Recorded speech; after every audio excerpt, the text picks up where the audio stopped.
Les amis, j'espère que vous allez tous très bien. Je vous propose dans cette vidéo d'étudier maintenant l'analyse moderne. L'analyse moderne, comme on l'avait déjà dit pendant qu'on faisait notre introduction à l'analyse moderne consiste à étudier les coûts par l'intermédiaire des indicateurs. Donc, là-bas, on avait dit pour l'analyse chartiste que cela consiste à se focaliser sur les prix et les volumes pour pouvoir anticiper l'évolution des coûts. Mais ici, on va essayer d'anticiper l'évolution des coûts, mais en se faisant aider par ce qu'on appelle les indicateurs techniques. Alors, c'est quoi un indicateur technique? Eh bien, si vous regardez l'image qui est à l'écran, déjà, vous pouvez voir ce qu'on appelle un indicateur technique. On en a mis plusieurs sur ce graphique. Et donc, en dehors du prix, en dehors du graphique, tout ce que vous voyez d'autre sur le graphique, sur l'image que vous avez, c'est ce qu'on appelle des indicateurs techniques. Les différents indicateurs que nous aurons à étudier, parce que l'étude de l'analyse moderne consiste surtout à étudier les différents types d'indicateurs. Et bien évidemment, comme pour la vidéo sur les figures chartistes, nous n'avons pas la prétention de dire que cette vidéo va contenir tous les indicateurs qui existent. Il faut savoir que avec la naissance du langage de programmation MQL4 et MQL5 de MetaCode. MetaCode, c'est la société qui a développé le logiciel MetaTrader que nous avons étudié dans une vidéo précédente. Donc, avec le langage de programmation, il faut savoir que tous les jours, pratiquement, des indicateurs sont développés.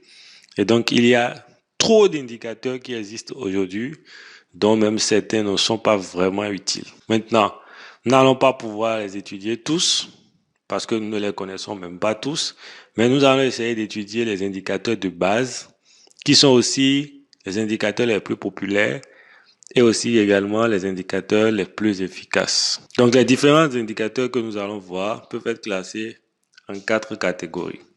Bon, j'aurais pu très bien les classer en 3 catégories, voire même 2. Mais j'ai mis les 4 catégories car ce sont ces 4 catégories que vous allez retrouver sur votre logiciel de trading MetaTrader 4. On va d'abord parler des indicateurs de tendance. Les indicateurs de tendance, ce sont des indicateurs qui vont nous aider à connaître la tendance du marché pour pouvoir utiliser des stratégies de suivi de tendance. Les oscillateurs, ce sont des indicateurs qui sont basés sur la notion de surachat et de survente qui permettent d'anticiper les retournements de tendance. Et bien sûr, comme on l'a déjà dit à maintes reprises, il n'y a pas de certitude, mais ça va essayer de nous aider à prévoir dans la plupart des cas, ou si je peux dire, ça va nous aider à développer une stratégie de retournement qui sera statistiquement gagnante sur le long terme. Ensuite, nous aurons les volumes. Les volumes, ce sont des indicateurs qui vont nous aider à savoir s'il y a du volume, s'il y a de la force et des transactions derrière les mouvements que nous voyons sur le marché. Enfin, nous avons dans MetaTrader, c'est pour ça que je disais que nous pouvions classer en 3 catégories, parce que les indicateurs de Bill Williams, il y en a qu'on peut classer dans d'autres catégories déjà. On peut mettre certains parmi les oscillateurs, certains parmi volumes, certains parmi indicateurs de tendance. Mais voilà, on va mettre ça à part comme l'a fait MetaTrader parce que effectivement les indicateurs sont quand même assez spéciaux. Bill Williams, c'est un grand trader qui a développé plusieurs outils qui permettent aujourd'hui de faire de l'analyse. Donc sans plus tarder, nous allons commencer par les indicateurs de tendance. Et le premier que nous allons voir s'appelle la moyenne mobile. Donc la moyenne mobile, je l'ai mis devant parce que c'est l'indicateur numéro 1 pour la tendance. Bien évidemment, il y a d'autres indicateurs. Je dis numéro 1, pas dans le sens où ça fournit les meilleurs signaux forcément, mais surtout parce que c'est l'indicateur le plus populaire au monde pour l'analyse de la tendance parce que vous allez retrouver cet indicateur sur le graphique de la plupart des traders expérimentés. Si vous suivez des vidéos d'analyse sur des plateformes, des réseaux sociaux dédiés au trading, vous allez voir que la plupart des gens ont quand même au moins une moyenne mobile sur leur graphique. Donc, il existe plusieurs types de moyennes mobiles. Déjà, c'est quoi la moyenne mobile? La moyenne mobile, c'est un indicateur qui va se matérialiser comme une ligne sur le graphique et qui va faire un certain nombre de calculs. Je vous épargne les calculs parce que ce n'est pas forcément utile pour la pratique. Et pour ceux qui veulent connaître, histoire d'avoir plus de connaissances toujours, il n'y a pas de souci, vous pouvez chercher sur Google. Mais on va faire des calculs, c'est la moyenne toujours, comme on a dit, moyenne mobile. Donc, on va calculer la moyenne des mouvements des prix et ça va se matérialiser par une ligne continue qui va être dynamique, suivre les cours et nous donner des niveaux clés dont nous allons comprendre l'utilisation tout à l'heure. Donc, il existe trois types de moyennes mobiles qui ne sont différents. Bon, pas exactement trois. Il existe plusieurs types de moyennes mobiles. Ici, nous allons en citer trois. Il peut y en avoir jusqu'à 4, 5, mais les trois les plus utilisés sont la moyenne mobile simple, la moyenne mobile exponentielle et la moyenne mobile linéaire. Donc, il faut savoir que ces trois moyennes mobiles sont surtout différentes par la méthode de calcul. Donc, c'est la méthode de calcul qui diffère. Sinon, en pratique, elles sont toutes utilisées et donnent à peu près des signaux similaires. Juste qu'il y aura un petit décalage entre celui qui utilise une moyenne mobile simple et une moyenne mobile exponentielle. Les moyennes mobiles exponentielles sont souvent plus sensibles que les moyennes mobiles simples et les moyennes mobiles linéaires. Maintenant, en dehors des types de moyennes mobiles, nous avons la période. Donc, la période, quand on parle de moyenne mobile, on ne peut pas parler de moyenne mobile sans parler de période. La période, c'est ce que vous voyez à l'écran sur l'image. Regardez l'image. Vous allez voir que on a mis MM10, MM20 et MM50. Donc là, on a trois moyennes mobiles de périodes différentes. La MM10 est plus proche des cours, la MM20 sur et la MM50 sur.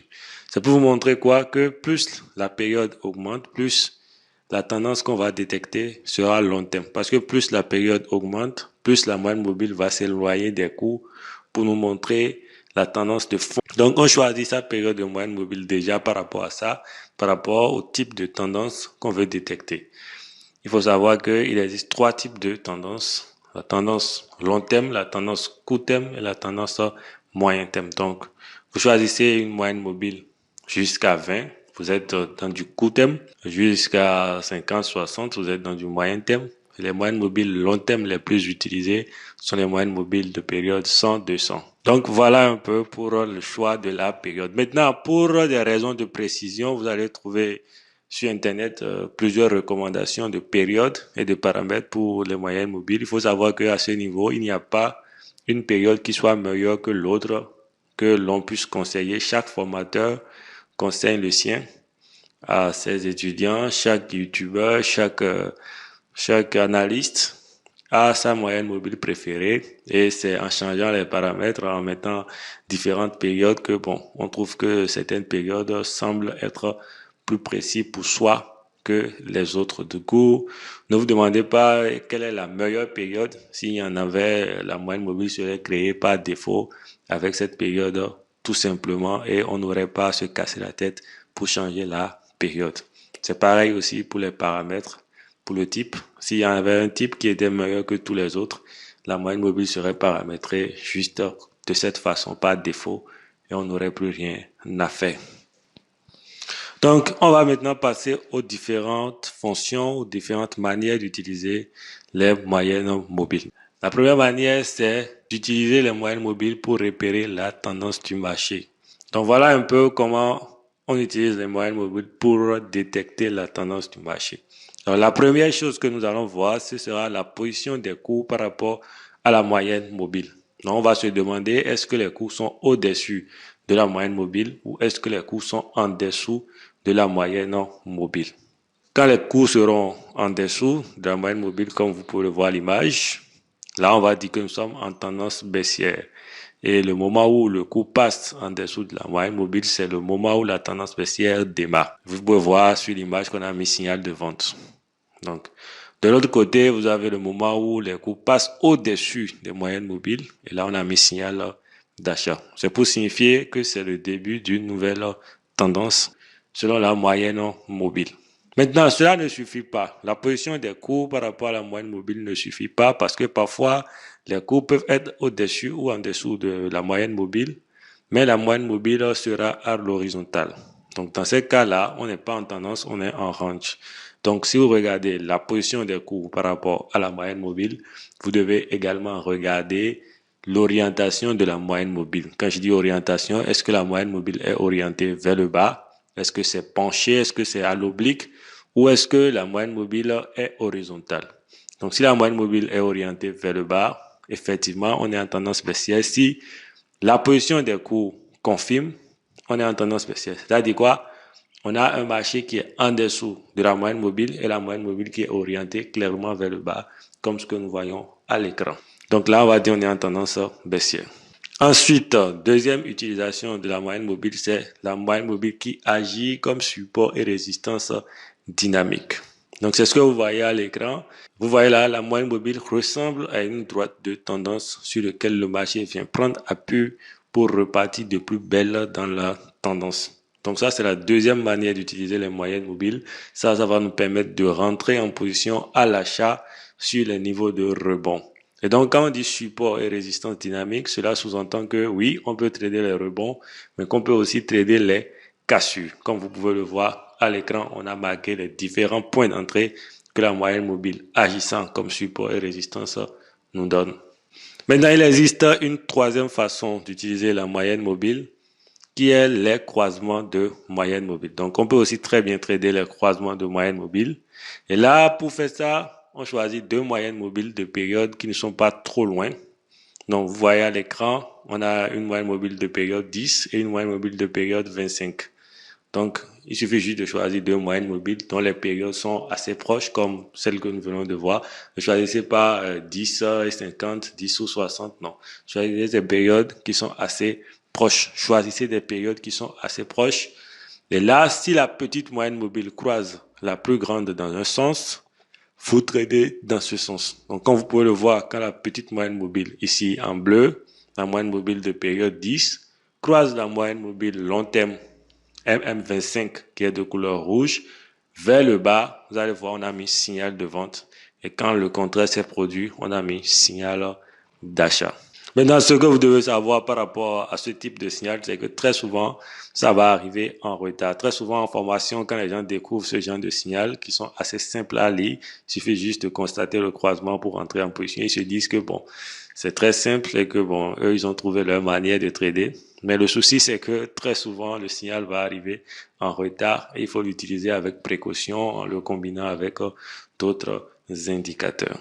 Donc, deuxième indicateur que nous allons voir, indicateur de tendance toujours, c'est la bande de Bollinger. Donc, la bande de Bollinger, c'est ce que vous voyez à l'écran. La bande de Bollinger est un indicateur de volatilité.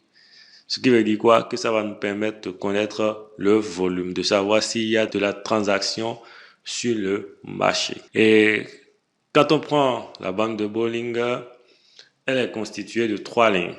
Donc, nous avons les deux bonnes, la bande supérieure qu'on a mis upper band, la bande inférieure lower band et la moyenne mobile 20 qui est au milieu. Maintenant, comment est-ce que la bande de Bollinger va jouer son rôle d'indicateur de volatilité? Comment est-ce que nous allons connaître la volatilité du marché avec la bande de Bollinger? Eh bien, c'est très simple. La bande se resserre en absence de volatilité et s'écarte quand la volatilité s'accroît. Donc, comme vous pouvez le voir à l'écran, vous allez voir que à un moment donné, on a des bougies avec de petits corps qui sont synonymes de l'absence de volatilité. Et vous pouvez voir que la bande s'est resserrée. Ensuite, vous allez constater qu'il y a une accélération au niveau du volume. Les bougies ont commencé par prendre du poids, par grossir. Et qu'est-ce qui se passe? Eh bien, là où on a mis la bande C4, vous pouvez constater que la bande C4, un peu comme pour laisser la place au marché pour continuer son mouvement. Donc, c'est en ce moment que la volatilité s'accroît. Maintenant, quelle est l'utilité? Pourquoi devrait-on chercher à connaître la volatilité? Eh bien, tout simplement parce que c'est très ennuyeux de trader quand il n'y a pas de volatilité, parce qu'on est en position, on perd le spread, on est là, des jours passent, si vous êtes swing trader, des jours vont passer et rien ne se passe, le marché aligne des petites bougies, c'est très ennuyeux, parfois même c'est synonyme, on finit par perdre ou des trucs comme ça. Donc vraiment, ça va nous permettre de détecter des conditions où ça ne vaut pas la peine de trader et trouver les meilleurs moments où il y aura de la volatilité, où il y a de l'argent à gagner pour pouvoir trader. Ça, c'est le premier rôle et le rôle principal de la bande de Bollinger. Mais on va utiliser aussi la bande de Bollinger de manière un peu détournée en utilisant les bandes supérieures, inférieures ainsi que les moyennes mobiles. C'est surtout les bandes supérieures et inférieures qui sont utilisées de manière détournée comme support et résistance dynamique. Maintenant, il faut faire très attention avec cette utilisation parce que comme vous pouvez le voir, les rebonds ne sont pas très précis. Parfois, il y a des débordements, mais parfois, quand on a des chandeliers, des configurations de retournement sur les bandes supérieures et inférieures, on peut avoir de belles opportunités. Et qui dit support et résistance dynamique dit qu'on peut trader les rebonds dessus, mais qu'on peut aussi trader les cassures. Comme vous pouvez le voir à un moment donné, il y a eu une cassure et on a eu un bon petit mouvement vers l'euro. Néanmoins, je ne conseille pas à quelqu'un qui débute d'utiliser ce genre de stratégie qui laisse place à beaucoup de discernement, qui laisse place à beaucoup de choix, beaucoup d'intuition. Je ne recommande pas ça à un débutant parce que cet indicateur utilisé de cette façon n'est pas très mécanique, n'est pas très systématique. C'est quelque chose où il faut faire beaucoup de choix, beaucoup de sélection. Il faut éviter la plupart des signaux et avoir la possibilité de choisir les bons signaux. Et je ne pense pas que quand on débute, ce soit la meilleure façon d'utiliser la bande de Bollinger. Il serait préférable de faire recours à d'autres indicateurs qui sont plus performants pour jouer le rôle de support et résistance dynamique et utiliser la bande de Bollinger dans son domaine de prédilection qui est de nous montrer la volatilité du marché. Ensuite, nous allons voir un autre indicateur de tendance qu'on appelle la parabolique SAR.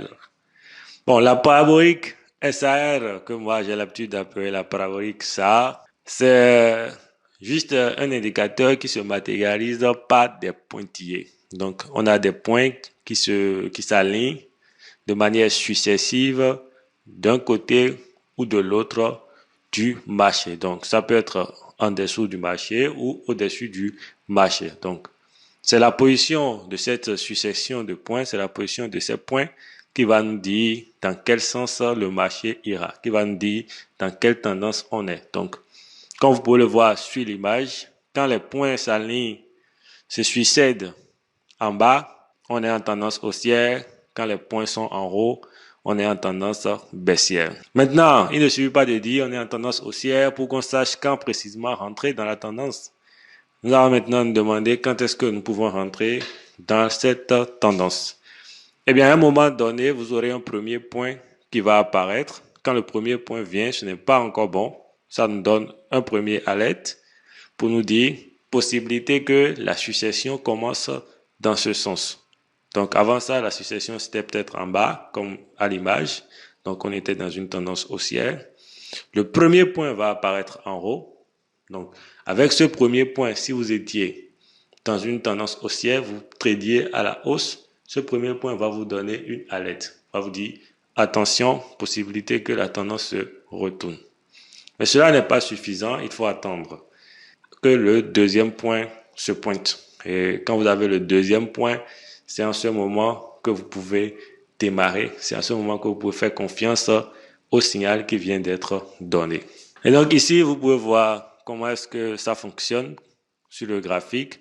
Et vous pouvez très bien filtrer les signaux en utilisant un autre indicateur. On va parler plus tard du filtrage quand on sera au niveau de la création de stratégies. Donc vous pouvez choisir par exemple la moyenne mobile et dire, voilà, je vais trader dans le sens de la moyenne mobile à chaque fois que les points vont s'aligner dans le même sens que la moyenne mobile. Donc, si la moyenne mobile indique une tendance haussière et que les points s'alignent dans la tendance haussière, vous commencez par trader à l'achat. Donc, ça, on est vraiment dans la création de système et on va y revenir plus tard. C'était juste pour vous montrer que bon, on peut combiner très bien les paraboliques, ça, avec d'autres indicateurs pour avoir plus de fiabilité parce que comme vous pouvez le voir, les signaux à la baisse sur cette image, surtout le deuxième, n'est pas très efficace comparé à ce qu'on a eu avec les signaux à l'achat. Donc vous pouvez voir que c'est plutôt efficace, même si bon, Très souvent aussi, quand on fait ce cours, les gens se disent, bon, c'est très facile, il suffit que les points s'alignent, je vais rentrer. C'est vrai, mais est-ce que utiliser seul, c'est efficace? La réponse est non. Il faut jamais utiliser un indicateur seul, à moins que ce soit l'indicateur que nous allons voir par la suite, qui s'appelle Ishimoku, qui n'est pas seulement un indicateur, mais qui est aussi un système à part entière. Donc, pour les autres, il est toujours conseillé de les combiner avec d'autres outils. Ça peut être des outils chartistes, comme ça peut être d'autres indicateurs.